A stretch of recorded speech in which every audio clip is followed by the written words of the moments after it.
Hi guys, welcome back to my channel. मैं हूँ हिमांशी छाबड़ा और आज का व्लॉग होने वाला है बंजारा मार्केट से रिलेटेड।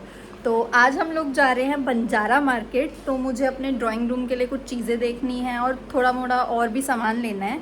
तो लेट्स सी आज हमें मिलता है या नहीं। और मुझे पता भी नहीं है कि बंजारा मार्केट वहीं लगी हुई है जहाँ लास्ट टाइम थी या नहीं। तो लेट्स सी।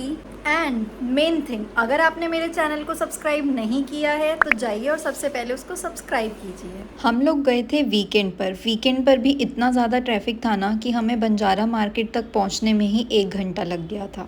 एंटर करते ही हमें समझ ही नहीं आ रहा था कि हम कहाँ से स्टार्ट करें, बट हमने कहीं ना कहीं से तो स्टार्ट किया और हम चले गए फिर पूरी बंजारा मार्केट को एक्सप्लोर करने के लिए।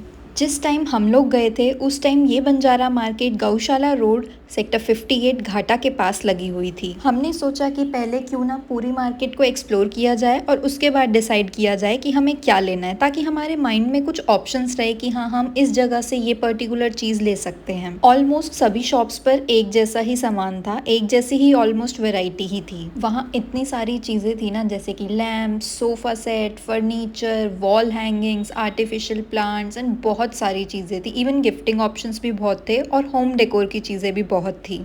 वहाँ इतनी सारी चीज़ें थी ना कि इतनी सारी चीज़ें हमें पसंद आ रही थी, लेकिन ये तो पॉसिबल नहीं था कि हम सब कुछ ले जाएं अपने घर पे, क्योंकि इतनी जगह तो है नहीं और ना ही इतने पैसे हैं कि सब ले जाएं। तो हमें जो जो मेन चाहिए था हमने वो चीज़ें लेनी शुरू कर दी। और सबसे मेन बात, वहाँ के लोग इतने ज़्यादा पैसे बताते हैं ना कि मतलब इतने ज़्यादा कि ऑलमोस्ट डबल ट्रिपल ऐसे करके पैसे बताते हैं, जो कि इतने होते भी नहीं है उस चीज़ के लिए।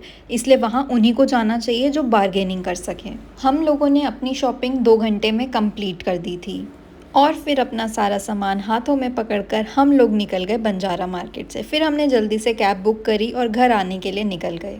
और गाइस, वहाँ से मैं ये एक लैम्प लेके आई थी अपने ड्राइंग रूम के लिए और ये हमें पड़ा था 1000 रुपीज़ का।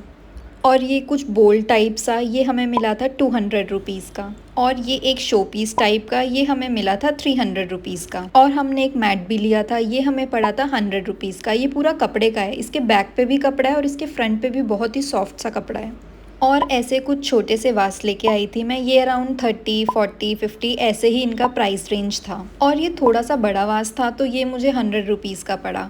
और लास्टली मैं एक ये गोल्डन कलर का वास लेके आई थी, ये मुझे 600 रुपीज़ का पड़ा था। और इस वास को फिल करने के लिए हम ऐसी स्टिक्स लेके आए थे। ये स्टिक्स हमें 15 से 20 रुपीज़ की रेंज में पर स्टिक का प्राइस पड़ा था। और इस वास को फिल करने के लिए हमने अराउंड 20 से 25 स्टिक्स यूज़ करी होंगी।